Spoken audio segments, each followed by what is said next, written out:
Hjörtur, á sigur í fyrsta leik. Hversu gott að vinna fyrsta leiki? Það var alltaf mjög gott að vinna fyrsta leik, sko. Já. En vonandi fáum við bara momentum í næsta leiki. Já. Í 19 leik, við spilum mjög vel í dag, sko. Já. Allir leikurinn er bara með góða orku og spila orku vörð. Við spila á mörgum mönnum og það eru margir að leggja í fúkið. Já, við erum með marga mjög góða leikmenn sem geta allir spila. Já. Og alltaf leikir við þreytir á bara fennan út af og næstu spilum með sem orku. Já. Þessi Ólaf Inga sem var frábær í fyrri hálfleiknum, sóknarlega fyrir ykkur. Er ekkert að finna svör við hvað þetta gerir sókninni í seinni hálfleiknum? Voruð þið lengi að finna út úr því? Já, náttúrulega missið smá valdum í teginn. Já. En Brautnir og Starri komið flott einhver. Já. Og síðan bara Garðarnir í stigverkjalið. Já. Hvernig finnst þið liðið að koma saman? Er ekki gott að vera komin á stað aftur með landsliðinu?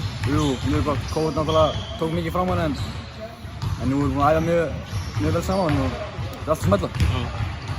Finnland á morgun, eru þeir sterkir? Hvernig mannst þið? Þú spilaðir á mótið þeim fyrir 5 árum, eða ekki?